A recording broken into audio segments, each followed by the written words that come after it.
তো বন্ধুরা কেমন আছো সবাই? চলে এলাম অনেকদিন পর আবার তোমাদের সামনে একটা নতুন সিনেমার গল্প নিয়ে। বলিউডে আজকাল সিনেমার খরা চলছে, অর্থাৎ ভালো সিনেমা সেরকম রিলিজই হচ্ছে না, বড় বাজেটের সিনেমা রিলিজ হচ্ছে না। আশা করছি সামনে দুর্গাপূজা আছে, তারপরে দিওয়ালি আছে, সেখানে আমরা ভালো ভালো সিনেমা দেখতে পাবো। অ্যাটলিস্ট বড় বাজেটের সিনেমা, এস্টাবলিশ হিরোদের সিনেমা দেখতে পাবো। তো গত শুক্রবারে রিলিজ হয়েছে একটা সিনেমাটার নাম হচ্ছে যুদ্ধা। যুদ্ধা সিনেমাতে যে ক্যারেক্টারগুলো আছে তারা খুব একটা নাম দামি ক্যারেক্টার না, তবে সিনেমাটা একটা অ্যাকশন ধর্মী সিনেমাটা দেখে এলাম এবং সিনেমাটা দেখে এসে আমার মনে হলো তোমাদের সাথে সিনেমাটার গল্পটা শেয়ার করা উচিত। আমার এক্সপ্লেনেশন কিংবা আমার কাহিনী শুনে তোমাদের হয়তো সুবিধা হবে যে তোমরা এই সিনেমাটার পেছনে ইনভেস্ট করবে কি করবে না। তো চলো সময় নষ্ট করব না, সরাসরি চলে যাই আমরা সিনেমার গল্পে। তো বন্ধুরা, গল্পের শুরুতে আমরা দেখতে পাই যে মুম্বাই শহরে একটা পার্টি চলছে পুলিশ অফিসারদের। পুলিশ অফিসারদের এই পার্টিতে তিনজন পুলিশ বন্ধুকে আমরা দেখতে পাই। একজনের নাম গিরিশ, একজনের নাম কার্তিক এবং একজনের নাম রেহমান। তো এই তিনজন পুলিশ অফিসারের মধ্যে একজন পুলিশ অফিসারের সবাই খুব সুনাম করছে, আর তার নাম হচ্ছে গিরিশ। কারণ তাকে এই বলে সম্মান জানানো হচ্ছে যে তার দাপটে মুম্বাই শহরের যত সময় ড্রাগ ডিলার ছিল তারা তথস্থ হয়ে আছে। ঊর্ধ্বতন কর্মকর্তারা তাকে বেশ সুনাম করছে। আর পাশাপাশি তার স্ত্রীকেও আমরা এই পার্টিতে দেখতে পাই এবং তার স্ত্রী প্রেগনেন্ট। তো সবাই তার স্ত্রীকেও জিজ্ঞাসা করছে যে এরকম একজন পুলিশ অফিসার যে কিনা সবসময় ডিউটিতে থাকে, সে কি করে এত সুন্দর মিসেস পেল। তো একটু আধটু লেগ পুলিং চলতে থাকে। তারপরে পার্টি শেষ করে ইন্সপেক্টর গিরিশ এবং তার স্ত্রী গাড়ি করে রওনা দেয়। গাড়ি করে যখন তারা রওনা দেয়, গাড়ির ভিতরে তারা কথা বলছিল নিজেদের ভবিষ্যৎ সম্পর্কে। তারা এটাও ডিসকাস করছিল তাদের আগত সন্তান ছেলে হবে না মেয়ে। ইন্সপেক্টর গিরিশ অবশ্যই এক্সপেক্ট করছিল যে তাদের সন্তান ছেলে হবে, কারণ সে চাইছিল তার সন্তান যেন ছেলে হয় এবং তার ছেলেও যেন তার মতো একজন ডাকাবুকো পুলিশ অফিসার হয়। ঠিক এইরকম সময়ে আমরা দেখতে পাই একটা মর্মান্তিক দুর্ঘটনা। একটা বড় ট্রাক এসে তাদের গাড়িটাকে ঠুকে দেয় এবং গাড়িটা 3-4 বার পাল্টে গিয়ে পড়ে যায় খাদের নিচে। ইন্সপেক্টর গিরিশ এবং তার গর্ভবতী স্ত্রীকে ভর্তি করা হয় হাসপাতালে। ইন্সপেক্টর গিরিশ মারা যায় এবং তার কিছুক্ষণ পরে তার গর্ভবতী স্ত্রী মারা যায়। তো গর্ভবতী স্ত্রী যখন মারা গেল, তার পেটের বাচ্চার কি হলো? অপারেশন থিয়েটার থেকে বেরিয়ে এসে ডাক্তার জানায় না, গিরিশের স্ত্রী মারা গেলেও তার মৃত্যুর 5 মিনিট পরে সেই সন্তানের জন্ম হয়েছে এবং সেই সন্তান বেঁচে আছে। তবে এই যে ঘটনাটা, যে মায়ের মৃত্যুর পরে সন্তানের জন্ম হয়েছে, এই ঘটনাটা তার ব্রেনের উপরে একটা এফেক্ট ফেলবে এবং সেই এফেক্টটা যে কি ধরনের এফেক্ট হবে সেটা এখন ডাক্তার বলতে পারছে না। সময় কিছুটা অতিবাহিত হয়ে যায় এবং ইন্সপেক্টর গিরিশের সন্তান, যে কিনা পালিত হচ্ছে ইন্সপেক্টর কার্তিকের কাছে, সে স্কুলে ভর্তি হয় এবং তার চারিত্রিক বৈশিষ্ট্যটা একটু হট টাইপের। তখন এই স্কুলের অন্যান্য স্টুডেন্টরা তাকে কিছু বলে, কিছুক্ষণের মধ্যেই তার মাথা গরম হয়ে যায় এবং তার সাথে তাদের লড়াই শুরু হয়ে যায়। এই স্কুলেই ইন্সপেক্টর রহমানের মেয়ে, যার নাম নিখাত, সেও কিন্তু এই স্কুলেই পড়ে এবং সে এই বাচ্চার ক্লাসমেট। সিনেমাতে ইন্সপেক্টর গিরিশের ছেলের নামই হচ্ছে যুদ্ধা। যুদ্ধা যেটা কিনা আমাদের সিনেমার নাম, সেটাই আমাদের মেন প্রোটাগনিস্ট এবং মেন ক্যারেক্টারের নাম। তো যুদ্ধা এবং নিখাতের মধ্যে ছোটবেলা থেকে একটা ভালো বন্ধুত্বপূর্ণ সম্পর্ক রয়েছে। যুদ্ধার যখনই মাথা গরম হয়ে যায় এবং সে যখন মারপিটে যুক্ত হয়ে যায়, নিখাতই তাকে কন্ট্রোল করে। যুদ্ধার ছোটবেলার একটা ইনসিডেন্টে আমরা দেখতে পাই যে সে রাস্তা থেকে একটা বিরল প্রজাতির টিকটিকি নিয়ে আসে এবং তাকে সে লালন পালন করতো এবং নিজের কাছেই রাখতো। স্কুলে যুদ্ধার যে সহপাঠীরা ছিল, যাদের সাথে যুদ্ধার প্রায়ই ঝগড়া লাগতো, তারা একদিন ওই টিকটিকিটাকে মেরে দেয় এবং যার ফলে যুদ্ধা ওই ছেলেগুলোর সাথে মারপিট করে এবং এই ব্যাপারটা স্কুলের ম্যানেজমেন্টের কাছে পৌঁছে যায়। তার থেকে যুদ্ধার পালিত পিতা কার্তিকের কাছে কমপ্লেন যায় এবং যুদ্ধাকে সেই স্কুল থেকে তাড়িয়ে দেওয়া হয় এবং তাকে অন্য স্কুলে ভর্তি করা হয়। এরপরে সময় অনেকটাই অতিবাহিত হয়ে যায় এবং আমরা দেখতে পাই রাতের অন্ধকারে মুম্বাইয়ের রাস্তায় রেসিং হচ্ছে, বাইক রেসিং চলছে এবং সেই বাইক রেসিং লিড করছে যুদ্ধা। এখানে আমরা দেখতে পাই যুদ্ধা বড় হয়ে গেছে এবং যুদ্ধা চরিত্র অভিনয় করছে সিদ্ধার্থ চতুর্বেদী। এই ইললিগাল রেসিং করার জন্য যুদ্ধাকে পুলিশ ধরে নিয়ে যায় এবং তাকে লকআপে করে দেয়। তার বাবা আসে সেখানে, তাকে লকআপ থেকে ছাড়িয়ে নিয়ে যায় এবং তাকে যথেষ্ট কটু কথা শোনায়। এখানে একটা ব্যাপার লক্ষ্য করা যায় যে যুদ্ধার পালিত পিতা অর্থাৎ ইন্সপেক্টর কার্তিক এবং যুদ্ধার মধ্যে সম্পর্কটা কিন্তু ততটা হেলদি নাই, একটু তিক্ত সম্পর্ক চলছে তার মধ্যে। একটা জিনিস যেটা যুদ্ধার বাবার সম্বন্ধে বলে রাখা দরকার, সেটা হচ্ছে ইন্সপেক্টর কার্তিক কিন্তু এখন আর পুলিশ ডিপার্টমেন্টে নেই। সে পুলিশের চাকরি ছেড়ে দিয়ে সে জয়েন করেছে পলিটিক্স। আর ইন্সপেক্টর রহমান কিন্তু এখনো পুলিশ ডিপার্টমেন্টে রয়ে গেছে। যুদ্ধাকে পুলিশ স্টেশন থেকে ছাড়ানোর পরে ইন্সপেক্টর রহমান কার্তিককে পরামর্শ দেয় যে যুদ্ধাকে আর্মি ট্রেনিং এর জন্য এনসিটিএ তে ভর্তি করার জন্য। রহমান তাকে বলে যে ওকে যদি আর্মি ট্রেনিং এর জন্য ভর্তি করা হয় তাহলে ও অনেক ডিসিপ্লিন হয়ে যাবে। তো কার্তিক তার কথায় এগ্রি হয়ে যায় এবং যুদ্ধাকে আর্মি ট্রেনিং এর জন্য আর্মি ক্যাম্পে পাঠিয়ে দেওয়া হয়। এরপরে আমরা দেখতে পাই যে আর্মি ক্যাম্পে যুদ্ধার ট্রেনিং চলছে এবং তার সেখানে অনেক বন্ধু বান্ধব রয়েছে। এরই মধ্যে একদিন আমরা দেখতে পাই একটা মেয়ে যুদ্ধার সাথে দেখা করতে আসে, যার মুখে ওড়নাতে মুখোশ বাঁধা ছিল। কিছুক্ষণ পরেই আমরা দেখতে পারি মেয়েটা আর কেউ ছিল না, সেটা ছিল তার বাল্যকালের বান্ধবী নিখাত, অর্থাৎ ইন্সপেক্টর রেহমানের মেয়ে। ট্রেনিং ক্যাম্পে যুদ্ধার যে সমস্ত সহপাঠী ছিল তারা সবাই নিখাতকে যুদ্ধার বান্ধবী বলেই আইডেন্টিফাই করে। এরপরে যুদ্ধা নিখাতকে রিকোয়েস্ট করে তাকে বল ড্যান্স শেখানোর জন্য, কারণ আর্মি ট্রেনিং ক্যাম্পে বল ড্যান্সের প্রোগ্রাম হবে আর সে নাচতে জানে না। তো নিখাত তাতে রাজি হয়ে যায়। নিখাত যুদ্ধাকে নাচ শেখানোর জন্য নিয়মিত আর্মি ক্যাম্পে আসতে থাকে। এরই মধ্যেই বল ড্যান্সের প্রোগ্রাম আসার কিছুদিন আগেই যখন সবাই বসে গল্প গুজব আড্ডা দিচ্ছিল, তখন যুদ্ধার একজন সহপাঠী একটা মেয়েকে প্রপোজ করে তার সাথে বল ড্যান্সে অংশগ্রহণ করার জন্য। তো মেয়েটা সেখানে তাকে ডিনাই করে এবং খুব ভদ্রভাবে ডিনাই করে। তো সেইখানটাতে কিছু গুন্ডা টাইপের ছেলে বসেছিল, সেই ছেলেগুলো যুদ্ধার যে সহপাঠী তাকে ধরে মারতে থাকে। তাদের কমপ্লেন কি ছিল যে সেই ছেলেটা মেয়েটাকে ডিস্টার্ব করছিল, যদিও মেয়েটা বারবার বলছিল যে তাকে কেউ ডিস্টার্ব করেনি, তবুও ছেলেগুলো নিজেদের হিরোইজম দেখানোর জন্য ছেলেটাকে মারছিল। এটা যুদ্ধা দূর থেকে দেখতে পায় এবং সে এসে তখন ওই ছেলেগুলোর সাথে মারামারি শুরু করে। মারামারির প্রথম পর্যায়ে যুদ্ধা কিছুটা মার খেয়ে যায়। এখানে আমরা যুদ্ধার ব্রেনের যে প্রবলেম সম্বন্ধে ডাক্তার বলেছিল তার জন্মের সময়, সে সম্বন্ধে একটা ছোট্ট আইডিয়া পাই। আর সেটা কি, অ্যাকচুয়ালি যুদ্ধাকে কেউ যদি মেরে তাকে যতক্ষণ না রক্তাক্ত করে দেয় ততক্ষণ যুদ্ধার মধ্যে সেই এনার্জিটা আসে না যে প্রতিপক্ষকে আঘাত করার। তো আর্মি ক্যাম্পে গুন্ডা প্রকৃতির ছেলেগুলো যখন যুদ্ধাকে মেরে একটু ফ্ল্যাট করে দিয়েছে এবং তারা ভাবছে যে তারা জিতে গেছে, ঠিক সেই সময়ে যুদ্ধা উঠে দাঁড়ায় এবং মালগুলোকে এমন ভাবে পেটায় যে সবগুলো একদম ফ্ল্যাট, হাত পা ভেঙে তাদের অবস্থা খারাপ। এবং অ্যাজ এ রেজাল্ট আবার পুলিশ যুদ্ধাকে তুলে নিয়ে যায়, অর্থাৎ অ্যারেস্ট করে নিয়ে যায় এবং তার 9 মাসের জেল হয়। তার পালিত বাবা পলিটিশিয়ান কার্তিক তার নিজের ক্ষমতা ইউজ করে যুদ্ধাকে সেখান থেকে ছাড়াতে রাজি হয় না। সেখানে তার সাথে দেখা করতে আসে রেহমান, অর্থাৎ নিখাতের বাবা। নিখাতের বাবাও কিন্তু এখন ছোটখাটো ইন্সপেক্টর নেই, সে এখন নার্কোটিক্স ডিপার্টমেন্টের বড় অফিসার। এরপরে নার্কোটিক্স ডিপার্টমেন্টের অফিসার যুদ্ধার সাথে যখন জেলে দেখা করতে আসে, দেখা করতে এসে তাকে বলে যে তোমার মধ্যে যে খেপচরেস অ্যাটিটিউডটা আছে এটা কিন্তু তোমার রক্তে আছে, তোমার বাবার মধ্যেও এই ধরনের অ্যাটিটিউড ছিল, তোমার বাবা কখনো কোনো অন্যায় সহ্য করতে পারতো না এবং সে তীব্রভাবে তার প্রতিবাদ করত। এখানে সে যুদ্ধাকে জানায় যে আমরা সবাই জানি যে তোমার বাবার এবং মায়ের মৃত্যু হয়েছিল অ্যাক্সিডেন্টে, কিন্তু ঘটনাটা কিন্তু সত্য নয়। আমি তদন্ত করে পরে জানতে পেরেছি সেই সময় মুম্বাইয়ের দুজন বিখ্যাত ড্রাগ ডিলার ছিল, একজনের নাম সিকান্দার এবং আরেকজনের নাম ফিরোজ, তারাই তোমার বাবাকে খুন করিয়েছিল। এই কথা শোনার পরে যুদ্ধার মনে নিজের বাবার হত্যার প্রতিশোধ নেওয়ার স্পৃহা জেগে ওঠে। তখন যুদ্ধাকে অফার করে যে তুমি আমার হয়ে আন্ডারকভার এজেন্ট হিসাবে কাজ করো, তাহলে আমি তোমাকে বলে দেবো কিভাবে সিকান্দার এবং ফিরোজের কাছে তোমাকে পৌঁছাতে হবে এবং নিজের বাবার মৃত্যুর প্রতিশোধ দিতে হবে। যুদ্ধা তাতে রাজি হয়ে যায়। এরপরে জেলে যুদ্ধার সাথে দেখা করার জন্য নিখাত আসে। তবে নিখাত এবং যুদ্ধার মধ্যে একটা ভালো রিলেশন তৈরি হয়ে গেছে, যেটা কিনা প্রেম পর্যায়ে চলে গেছে। তো নিখাত যুদ্ধাকে বোঝানোর চেষ্টা করে যে সে যদি তার এই রাগের মনোভাবকে না ছাড়তে পারে তাহলে তাদের দুইজনের ভবিষ্যৎ কিন্তু সুখের হবে না।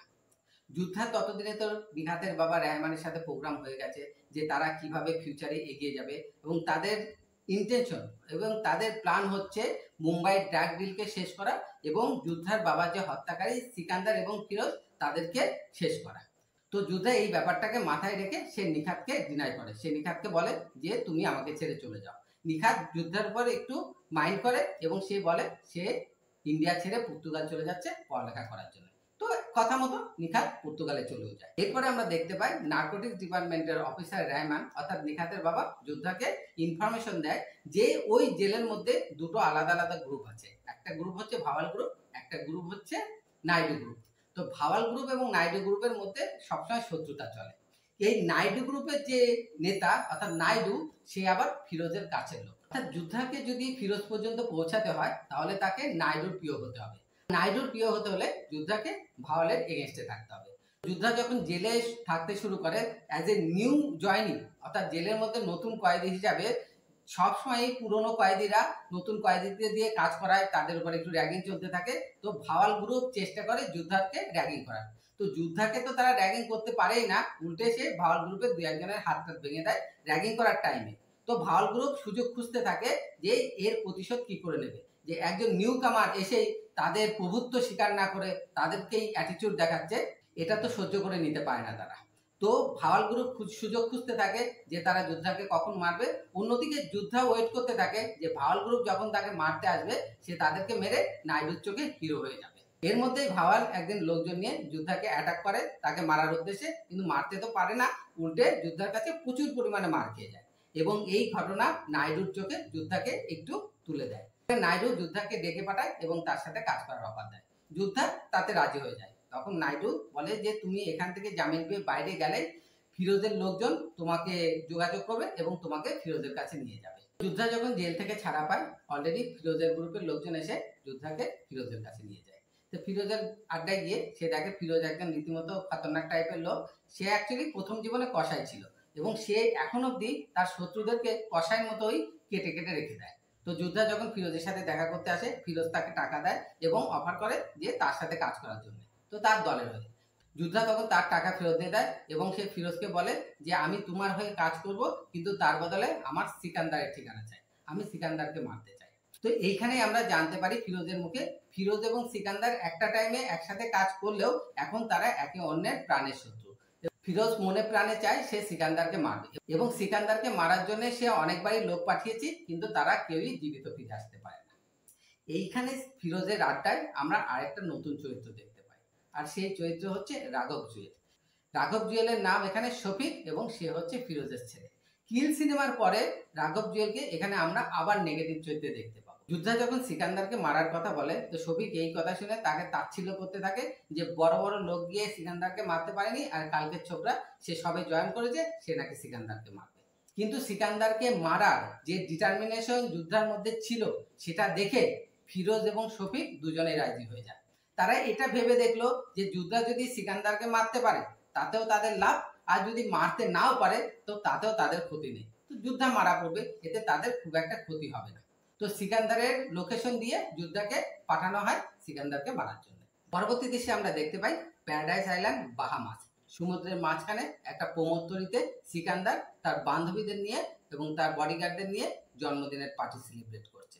সেখানে সিকান্দারের উপর অ্যাটাক হয় এবং এক এক করে সিকান্দারের সমস্ত বডিগার্ড মারা পড়ে এবং এক ধাক্কায় সিকান্দারও মারা পড়ে। তো কে করে এই অ্যাটাকটা? অ্যাটাক করে যোদ্ধা। সে খুব পরিকল্পিতভাবে প্ল্যান করে সিকান্দারের প্রমোত্তরীতে পৌঁছে যায় এবং সেখানে সিকান্দার এবং তার বডিগার্ড সবাইকে মেরে সেখান থেকে আরামসে বেরিয়ে আসে। যেখানে বড় বড় ক্রিমিনাল আজ পর্যন্ত সিকান্দারের কোনো ক্ষতি করতে পারেনি, সেখানে যোদ্ধার মতো একজন নবাগত এক ধাক্কায় সিকান্দার এবং তার পুরো টিমকে শেষ করে দিল। এই সাকসেস ফিরোজের চোখে যোদ্ধাকে অনেক উপরে তুলে দেয় এবং এরপরে আস্তে আস্তে ফিরোজের গ্যাংয়ের যত কার্যকলাপ আছে সব জায়গায় যোদ্ধার অবাধ বিচরণ হতে থাকে। আর ফিরোজের কাছে যোদ্ধার এই প্রিয় হয়ে যাওয়া ব্যাপারটা ফিরোজের ছেলে শফিক কিন্তু ভালোভাবে মেনে নিতে পারে না। সে মনে মনে যোদ্ধাকে হিংসা করতে থাকে, কিন্তু সে মুখে কিছু প্রকাশ করে না। আমার কিন্তু সিনেমায় এই পর্যন্ত দেখে একটা জিনিস মাথার ভিতরে ঘুরপাক খাচ্ছিল, যে সিনেমা সবেমাত্র 1 ঘন্টা হয়েছে, এখনই নায়ক তার বাবা মায়ের খুনিকে মেরে দিল, তো বাকি সময়টা কি হবে? অর্থাৎ সিনেমায় কিন্তু এখনো অনেক টার্নস অ্যান্ড টুইস্ট বাকি আছে। তো চলো দেখি আমরা যে এরপরে কি কি টার্নস অ্যান্ড টুইস্ট আসতে চলেছে গল্পের মধ্যে। এরপরে যোদ্ধার সাথে রহমান দেখা করতে আসে এবং রহমান তাকে বলে তোমার কিন্তু উচিত হয়নি একা একা এত বড় রিস্ক নিয়ে সিকান্দারকে এত তাড়াতাড়ি মারার, তোমার উচিত ছিল ধীরে সুস্থে এগোনো। যোদ্ধা তাকে বলে যে আমি এক ধাক্কায় রিস্ক নিয়ে সিকান্দারকে মেরে দিয়েছি এবং আমি কিন্তু নিজেকে ফিরোজের চোখে অনেকটা উপরে উঠে গেছি, আমি ফিরোজের কাছে অনেক প্রিয় পাত্র হয়ে গেছি। তো যোদ্ধা এবার রহমানের কাছে জানতে চায় যে তাদের নেক্সট প্ল্যান কি হবে।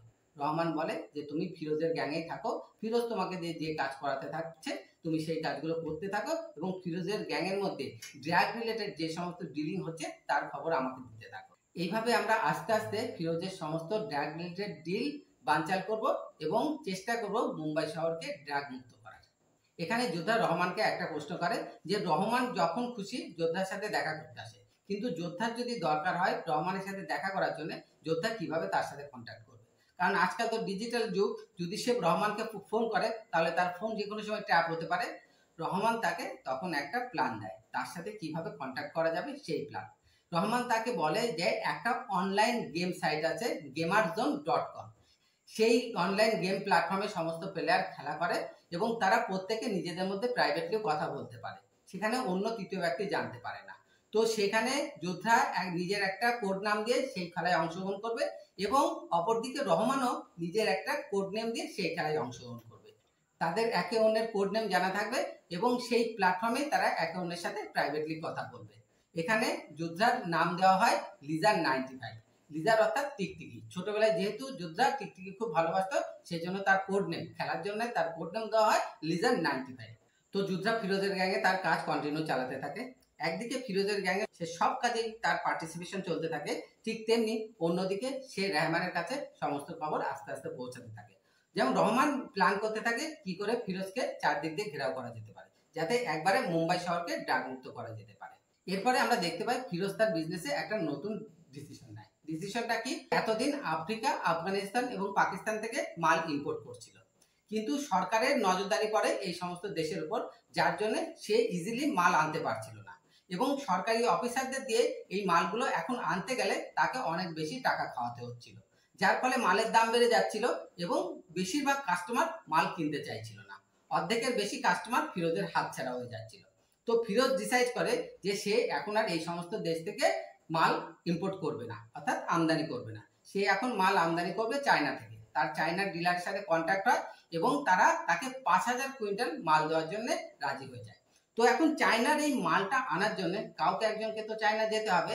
তো ফিরোজ ডিসাইড করে যে যোদ্ধা ফার্স্ট কনসাইনমেন্ট আনার জন্য চায়না যাবে এবং চায়নার ডিলারদের সাথে দেখা করে সেই কনসাইনমেন্ট নিয়ে সমুদ্রপথে ইন্ডিয়াতে ফিরে আসবে। ফিরোজের প্ল্যান অনুযায়ী সে চাইনিজ ডিলারদের থেকে 5000 কিলো কোকেন কিনবে এবং সেই 5000 কিলো কোকেনের মধ্যে সে ভেজাল মিশিয়ে সেটাকে 25000 কিলোতে কনভার্ট করবে। এরপরে সেই 25000 কিলো কোকেন সারা মুম্বাই শহরে ছড়িয়ে দেবে এবং সেটা বিক্রি করে সে প্রচুর পরিমাণে টাকা লাভ করবে। তো এই কনসাইনমেন্ট রিসিভ করার জন্য সে যোদ্ধাকে প্ল্যান মতো পাঠিয়ে দেয় চায়নাতে। কিন্তু যোদ্ধা চায়নাতে তো যায় ঠিকই, কিন্তু পাশাপাশি এই খবর সে পৌঁছে দেয় রহমানের কাছে। এই খবর পাওয়ার পরে রহমান এবং যোদ্ধা প্ল্যান করে যে তারা এই শিপমেন্টের মাল চাইনিজ ডিলারদের থেকে নেবে, কিন্তু সেই মাল ফিরোজের গোডাউনে পৌঁছাবে না। সেই মালকে তারা নিজেদের কন্ট্রোলে নিয়ে নেবে। আর এই মাল যখন ফিরোজের কাছে পৌঁছাবে না, তাহলে ফিরোজ সেই টাকা চাইনিজ ডিলারকে পরিশোধ করতে পারবে না। কারণ 5000 কিলো কোকেনের যে পরিমাণ দাম, সেই পরিমাণ টাকা ফিরোজ কিন্তু একবারে চাইনিজ ডিলারদের কিছুতেই দিতে পারবে না। সে 50% অ্যাডভান্স করে চাইনিজ ডিলারদের থেকে মাল নেবে এবং বাকি পয়সা সে সমস্ত মাল বিক্রি করার পরে দেবে। কিন্তু মাল যদি ফিরোজের কাছে না পৌঁছায়, তাহলে না তো মাল বিক্রি করতে পারবে, না সে চাইনিজ ডিলারকে টাকা ফেরত দিতে পারবে। আর চাইনিজ ডিলাররা যদি টাকা ফেরত না পায়, তাহলে তারা ফিরোজকে ছেড়ে কথা বলবে না, তারা নো ডাউট ফিরোজকে শেষ করে দেবে। এটাই ছিল রহমানের প্ল্যান। আর ফিরোজ যদি শেষ হয়ে যায় মুম্বাই শহর থেকে, তাহলে মুম্বাই শহর পুরো ড্রাগ মুক্ত হয়ে যাবে। এরপরে গল্প পৌঁছে যায় চীনের শহর সাংহাইতে। সাংহাইতে যখন যোদ্ধা পৌঁছায়, সেখানে তার চাইনিজ ডিলারদের সাথে দেখা হয়, কথাবার্তা হয় এবং সে 5000 কিলো কোকেন তাদের থেকে রিসিভ করে সে বন্দরের পথে ইন্ডিয়ান ওশেন হয়ে ভারতবর্ষে ঢোকার জন্য চেষ্টা করে। রাতের অন্ধকারে তাই সে জাহাজে করে সেই কোকেন নিয়ে ইন্ডিয়াতে প্রবেশ করার জন্য রওনা দেয়। কিন্তু যখন সে ইন্ডিয়ান ওশেনের মাঝামাঝি ছিল, তখনই তার জাহাজের উপর হামলা হয়। প্রচুর অস্ত্রধারী কমান্ডো সেখানে হামলা করে এবং একে একে সেই শিপের সমস্ত লোক মারা যায়। বেঁচে থাকে একমাত্র যোদ্ধা তার সর্বশক্তি দিয়ে সেই কমান্ডোদের প্রতিহত করার চেষ্টা করে, কিন্তু সে পেরে ওঠে না। এবং এই কমান্ডো বাহিনী এবং যোদ্ধার মধ্যে যখন হাতাহাতি মারামারি চলছে, তখন একটা সময়ে দুই পক্ষই লক্ষ্য করে যে কনসাইনমেন্টের মধ্যে 5000 কিলো কোকেন থাকার কথা, সেই কনসাইনমেন্টের বক্সটা খালি। তারা কেউই বুঝতে পারে না যে কোকেন কোথায় গেল। তবুও তারপরে অ্যাকশন কন্টিনিউ চলতে থাকে এবং যোদ্ধার বুকে গুলি লাগে। গুলি লাগার পরে সে ইন্ডিয়ান ওশেনের মধ্যে পড়ে যায়। এরপরে আমরা দেখতে পাই শ্রীলঙ্কার উপকূলবর্তী এরিয়াতে মৎস্যজীবীরা যখন মাছ ধরার জন্য জাল ফেলেছিল সাগরে, সেইখানে তাদের জালের মধ্যে মাছের সাথে যোদ্ধার দেহ উঠে আসে।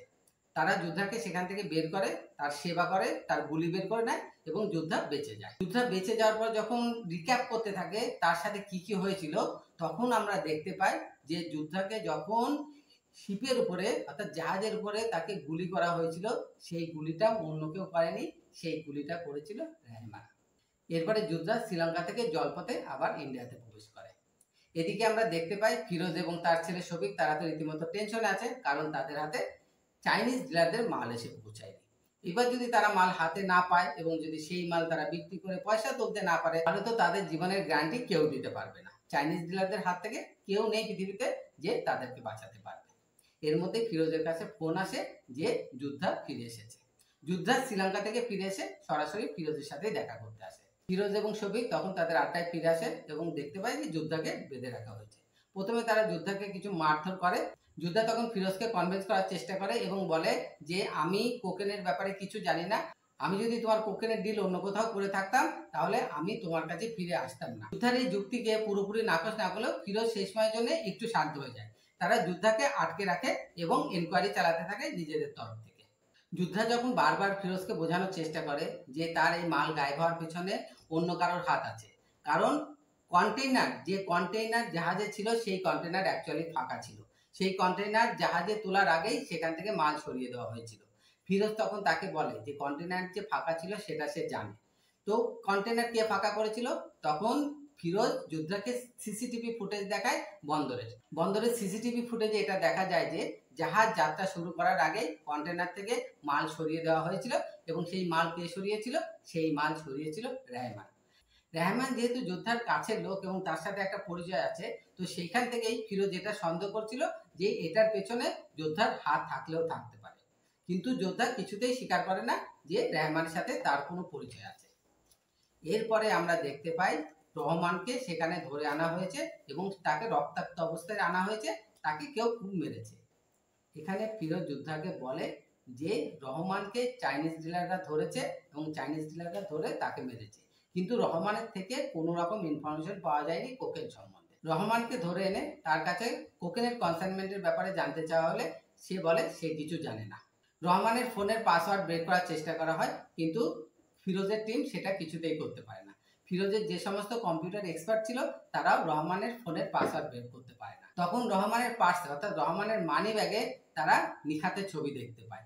আর রহমানের ফোনের কল ডিটেলস থেকে এটা জানা যায় যে রহমান কনসাইনমেন্ট চেঞ্জ করার পরে চারবার নিখাতকে ফোন করেছিল। তো তাদের একটা সন্দেহ হয় যে রহমান হয়তো এই শিপমেন্টের ব্যাপারে নিখাতকে কিছু ইনফরমেশন পাস করেছে। তখন তারা রহমানের সামনেই বলে যে তারা নিখাতের পেছনে যাবে এবং নিখাতকে মেরে দেবে। নিজের মেয়ের বিপদের কথা ভেঙে রহমান বলে যে আমি বলে দিচ্ছি আমার খবরি কে ছিল, অর্থাৎ আমার ইনফরমার কে ছিল। তখন যোদ্ধা যখন ভাবছে রহমান হয়তো তার নাম বলে দেবে, কিন্তু রহমান তার নাম বলে না। রহমান মৃত্যুর আগে পর্যন্ত যোদ্ধার নাম নেয় না এবং খুব বুদ্ধি করে সে ব্যাপারটাকে ফিরোজের দিকে ঘুরিয়ে দেয়। এমনকি সে এটাও বলে যে এই গ্যাংয়ের সমস্ত খবর ফিরোজই তাকে পাস করেছে। রহমানের এই কথা শুনে ফিরোজের ছেলে শফিক খুবই রেগে যায় এবং যেহেতু তার বাবাকে দোষী প্রমাণ করার চেষ্টা চলছে, সেই রাগে শফিক রহমানকে গুলি করে দেয়। রহমান দিনান্দান সেখানে মারা যায়।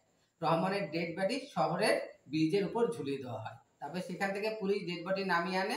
রহমানের মেয়ে নিখাত যখন বাবার শেষ কার্য করার জন্য দেশে আসে, তখন ফিরোজের ছেলে শফিক তাকে ফলো করে এবং সে এসে তার বাবাকে খবর দেয় যে নিখাত ফিরে এসেছে এবং নিখাত কিন্তু কিছুদিনের মধ্যে আবার পর্তুগালে ফিরে যাবে। ফিরোজ তখন শফিককে বলে ঠিক আছে, তুমি নিখাতের পিছে পিছে পর্তুগাল যাও এবং নিখাতকে সেখানে ক্যাপচার করে তার থেকে ডিটেলস কালেক্ট করো। রহমান যদি তাকে কোনো ডিটেলস দিয়ে থাকে কনসাইনমেন্টের ব্যাপারে, সেটা তুমি নিখাতের থেকে কালেক্ট করো। ফিরোজ এসে যোদ্ধাকে এই একই ইনফরমেশন দেয় এবং যোদ্ধাকে বলে যে নিখাত যদি কোনো রকম ইনফরমেশন শেয়ার না করে তাহলে নিখাতকেও মেরে ফেলা হবে। তারপরে সে তার নিজের দলের লোকদেরকেও বলে যে যোদ্ধাকে মেরে ফেলার জন্য। তো যোদ্ধাকে তো তারা মারতে পারে না, উল্টে নিজেকে তাদের হাত থেকে ফ্রি করে যোদ্ধা ফিরোজের দলের লোকজনকে মেরে সেখান থেকে পালিয়ে যায় এবং সোজা পর্তুগাল চলে যায়। পর্তুগালে এসে সে দেখা করে নিখাতের সাথে। নেক্সট ডে নিখাত যখন তার কলেজে যাওয়ার উদ্দেশ্যে বাড়ি থেকে বেরোয়, তখন যোদ্ধা লক্ষ্য করে যে শফিক সেখানে পৌঁছে গেছে এবং সে নিখাতকে ফলো করছে। এটা দেখে যোদ্ধাও বাড়ি থেকে বেরিয়ে আসে এবং চেস করতে থাকে নিখাতকে সে ফোন করে জানায় যে সে যে বাসে উঠেছে সেই একই বাসে শফিক আরো দুজন লোক নিয়ে উঠেছে, নিখাতকে ফলো করছে। সে তাকে বলে নিখাত যেন সেখান থেকে বেরিয়ে কোনো একটা জনবহুল এলাকায় ঢুকে যায়, যাকে সেখানে তাকে কেউ কোনো ক্ষতি করতে না পারে। যোদ্ধা তাকে বাঁচানোর জন্য আসে, কিন্তু মাঝ রাস্তায় যোদ্ধাকে শফিকের লোক ধরে নেয় এবং তাকে একটা নেশার ইঞ্জেকশন পুশ করে দেয়, যার ফলে যোদ্ধার নিজের শক্তির উপরে কন্ট্রোল থাকে না। শফিক তার দলবল নিয়ে ঢুকে যায় এবং একে একে সেই দোকানে সবাইকে মেরে দেয়। একজন মারা যাওয়ার আগে নিজের প্রাণ বাঁচানোর জন্য বলে দেয় যে নিখাত কোথায় লুকিয়ে আছে। তারপর সে নিখাতকে মারার চেষ্টা করে। নিখাতকে জিজ্ঞাসা করে যে কোনো রকম ইনফরমেশন রহমান তাকে শেয়ার করেছিল কিনা। অ্যাকচুয়ালি রহমান নিখাতকে কোনো ইনফরমেশন শেয়ার করেনি। কোকেনের কনসাইনমেন্টের কোনো রকম ইনফরমেশন না পেয়ে শফিক যখন নিখাতকে মেরে দিতে যাচ্ছে, ঠিক তখনই যুদ্ধরা মানে অর্ধেক বেহুশ অবস্থাতে সেখানে ঢুকে পড়ে এবং শফিকের লোকজনের সাথে মারপিট করতে শুরু করে। শেষ পর্যন্ত শফিক এবং তার সমস্ত লোকের সাথে যোদ্ধা এবং নিখতের যে লড়াইটা হয়, সেই লড়াইয়ে যোদ্ধা এবং নিখাতই জিতে যায় এবং এই মারামারির একটা পর্যায়ে গিয়ে যোদ্ধা শফিকের বুকে চাকু বসিয়ে দেয় এবং শফিক সেখানেই মারা যায়। শফিকের মৃত্যুর পরে যোদ্ধা বেহুশ হয়ে পড়েছিল। তো তার জ্ঞান ফিরে আসার পরে নিখাত তাকে জিজ্ঞাসা করে, তুমি সত্যি করে বলো আমার বাবার কি হয়েছিল। যোদ্ধা তখন তার এবং রহমানের যে কন্ট্যাক্ট, যে under cover agent drug dealing এর এগেনস্টে সবকিছু নিখাতকে খুলে বলে। নিখাত তখন যোদ্ধার সব কথা মেনে নেয় এবং যোদ্ধাকে ক্ষমা করে দেয়। কিন্তু এখন বড় প্রশ্ন হচ্ছে যে রহমান 5000 কিলো কোকেন কোথায় লুকিয়ে রেখেছে। রহমান এবং যোদ্ধা যে gamerzone.com এ নিজেদের মধ্যে প্রাইভেটলি কথা বলতো, সেখানে তো প্রত্যেকের লগ ইন করার জন্য একটা পাসওয়ার্ড লাগতো। তখন রহমানের অ্যাকাউন্টে যোদ্ধা পাসওয়ার্ড দিয়ে সেখানে লগ ইন করে এবং লগ ইন করার পরে তারা সেখানে একটা রহমানের লাইভ ভিডিও দেখতে পায়। সেই ভিডিওতে রহমান বলে যে 5000 কিলো কোকেন সে ভারতবর্ষে পাঠিয়ে দিয়েছে এবং ভারতবর্ষে ভাইজাগের একটা পোর্টে একটা কনসাইনমেন্টের মধ্যে রাখা আছে। রহমান ভিডিওতে যোদ্ধা এবং নিখাতকে এটাও বলে যে এখন এই কোকেনের দায়িত্ব তোমাদের, কোকেন যেন কোনো ভুল হাতে না পারে, এই কোকেন যেন সরকারের হাতে যথাযথ ডিপার্টমেন্টের কাছে পৌঁছে যায়। যোদ্ধা তখন কোনো উপায় না দেখে ফোন করে তার পালিত পিতাকে, কারণ তার পালিত পিতা তো একজন পলিটিশিয়ান। সে তার পালিত পিতা অর্থাৎ কার্তিককে ফোন করে বলে যে রহমান আঙ্কেল কিছু ইনফরমেশন রেখে গেছে, তো আমাকে এখনই ইন্ডিয়াতে আসতে হবে। কার্তিক সমস্ত ব্যবস্থা করে দেয় এবং তাকে প্রাইভেট জেটে করে নিখাত সহ অর্থাৎ যোদ্ধা এবং নিখাত দুজনকে ইন্ডিয়াতে নিয়ে আসে। ইন্ডিয়াতে ফিরে এসে যোদ্ধা কার্তিককে প্রথম রহমানের ভিডিওটা দেখায়।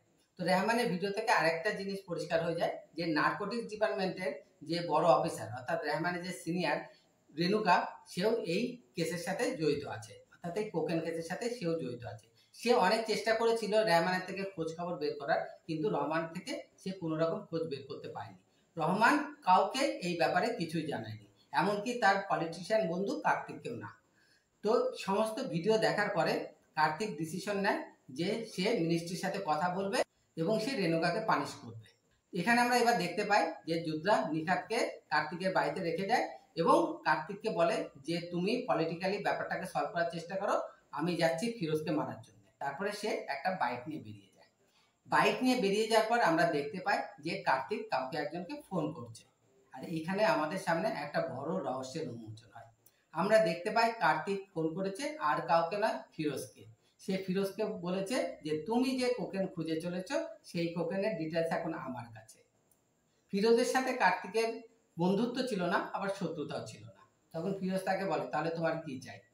তো কার্তিক বলে যে তোমার কোকেন তুমিই পাবে, এই কোকেন বিক্রি করার যে লাভ হবে সেই লাভের অর্ধেক তুমি রাখবে এবং বাকি অর্ধেক আমাকে দেবে, আমি সেই টাকা দিয়ে ইলেকশন লড়বো।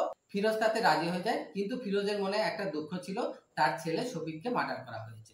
কার্তিক ফিরোজকে অফার করে যে যোদ্ধা তোমাকে মারার জন্য গেছে, তুমি নিজের ছেলের মৃত্যুর প্রতিশোধ নিয়ে নাও, যে তুমি যা পারো করে নাও।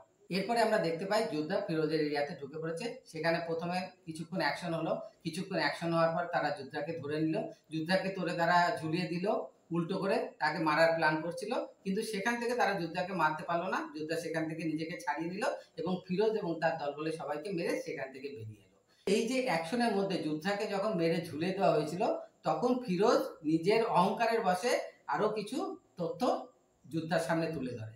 আর সেটা হচ্ছে যোদ্ধার বাবা মা কিন্তু কোনো অ্যাক্সিডেন্টে মারা যায়নি। যোদ্ধার বাবা মাকে পুলিশ ডিপার্টমেন্টেরই একজন পুলিশ অফিসার ষড়যন্ত্র করে মেরেছিল, কারণ সেই পুলিশ অফিসার ড্রাগ ডিলারদের সাথে মিলেছিল আর যোদ্ধার বাবা অর্থাৎ ইন্সপেক্টর গিরিশ ড্রাগ ডিলারদেরকে শেষ করে দিচ্ছিল। সেই জন্যে যোদ্ধার বাবা ইন্সপেক্টর গিরিশকে তারা সিকান্দার এবং ফিরোজকে দিয়ে খুন করায়। আর সেই পুলিশ অফিসার এখন রাজনীতি করে। এই কথা শোনার পরে যোদ্ধা বুঝে যায় যে কার কথা বলা হচ্ছে। এখানে অ্যাকচুয়ালি কার্তিক রাঠোরের কথা বলা হচ্ছিল, অর্থাৎ যোদ্ধার যে পালিত পিতা। যোদ্ধা এটা শুনে কিছুক্ষণের জন্য হকচকিয়ে গেলেও নিজেকে রিকভার করে এবং তারপরে সে ফিরোজ এবং ফিরোজের অন্যান্য লোকদেরকে সেখান থেকে মেরে চলে আসে। এদিকে কার্তিক রাঠোর ইন্সপেক্টর রেণুকাকে ডেকে পাঠায় এবং বলে যে আমি কিন্তু তোমার থেকে এটা এক্সপেক্ট করিনি যে তুমি এই কোকেন কাণ্ডের সাথে জড়িত আছে, এটা কেউ জেনে যাবে। তখন সে রেণুকাকে বলে যে রহমানকে তো মেরে দেওয়া হয়েছে, রহমানের মেয়ে নিখাত বাড়িতে এখন একা আছে, তুমি তাকে মেরে দাও। রেণুকা সেই বাড়িতে যায় যেখানে নিখাত ছিল, গিয়ে তাকে মারার চেষ্টা করে, কিন্তু সে নিখাতকে মারতে পারে না। উল্টে নিখাত বুদ্ধি করে কারেন্টের শক দিয়ে রেণুকাকে মেরে দেয়। রেণুকা মরার আগে তার হাতের পিস্তলে রেলুপাথারি গুলি ছোড়ে এবং তার মধ্যে একটা গুলি নিখাতের পেটে লাগে। যোদ্ধা যখন সেখানে ফিরে আসে, এসে দেখে নিখাত প্রায় মৃতপ্রায়। সে নিখাতকে সেখান থেকে তুলে অ্যাম্বুলেন্সে করে হাসপাতালে পাঠিয়ে দেয়। এরপরে যোদ্ধা যায় কার্তিক রাঠোরের পিছনে। কার্তিক রাঠোর যখন নিজের দলবল নিয়ে ভাইজাগ পোর্টে পৌঁছে গেছে কোকেন উদ্ধার করার জন্য, যোদ্ধা সেখানে পৌঁছে যায় এবং কার্তিক রাঠোর এবং তার দলের সবাইকে মেরে সেখানে সলিল সমাধি করে দেয়। এরপরে নিখাত হাসপাতাল থেকে রিকভার করে এবং সারা পেয়ে যায় এবং নিখাত এবং যোদ্ধা আরামসে দুজন প্রেমিক প্রেমিকা কোনো আইল্যান্ডে ছুটি কাটাতে চলে যায়। সিনেমা এখানে ফুল স্টপ। তো বন্ধুরা, সিনেমার কাহিনী তো এখানেই শেষ হলো। এবার সিনেমাটার সম্বন্ধে নিজের মতামত ব্যক্ত করি। এই সিনেমাটাকে না এরকম প্যাক করে ডাস্টবিনে ছুড়ে ফেলে দেওয়া উচিত। সিনেমাটা এতটাই খারাপ। সিনেমাটার মধ্যে কোনো কাহিনী নেই, সিনেমাটার মধ্যে কোনো সাসপেন্স নেই। যেটুকু বা সাসপেন্স বা থ্রিল আছে খুবই নিম্নমানের। দর্শক দেখলেই বুঝতে পারবে যে অ্যাকচুয়াল ভিলেনকে। এবং সিনেমাটাতে যে সমস্ত অ্যাক্টর অভিনয় করেছে তাদের কারোর অভিনয় সেরকম পারফেক্ট হয়নি। সিনেমাটাতে কিন্তু ভালো ভালো অ্যাক্টর ছিল, যেমন রেহমান চরিত্রে রাম কাপুর, কার্তিক রাঠোর চরিত্রে গিরিরাজ সিং, এরা কিন্তু খুব ভালো মানের অভিনেতা, কিন্তু এদের কাউকেই সেভাবে ইউজ করা হয়নি। বরং এদের দেখে মনে হয় যে যেন এরা এদের নর্মাল অভিনয়টাও করছে না, নর্মাল লেভেলের থেকে নিচে নেমে অভিনয় করছে। আর এই সব কিছুর দোষ এই সিনেমার ডিরেক্টরের। সে হয়তো ভেবেছে যে কোনো একটা কাহিনীকে ক্যামেরার সামনে দাঁড় করিয়ে কিছু ক্যারেক্টারকে দিয়ে কিছু ডায়লগ বলিয়ে দিলে সিনেমা চলে যাবে, সিনেমা পয়সা কামাতে পারবে। কিন্তু এখনকার দিনে যদি কন্টেন্ট ভালো না থাকে তাহলে সেই সিনেমা কেউ দেখে না। অর্থাৎ আমাকে যদি জিজ্ঞাসা করা হয়, আমি বলবো এই সিনেমা পয়সা খরচ করে দেখার কোনো মানে হয় না। কারো যদি খুব অ্যাকশন প্রিয় হয় তারা একবার যেতে পারে সিঙ্গেল স্ক্রিনে দেখার জন্য, কিন্তু অ্যাকশনও যে খুব উন্নত মানের হয়েছে তাও আমি বলবো না। অতএব এই সিনেমা হলে গিয়ে, বিশেষ করে মাল্টিপ্লেক্সে গিয়ে দেখাটা পয়সার অপচয় হবে।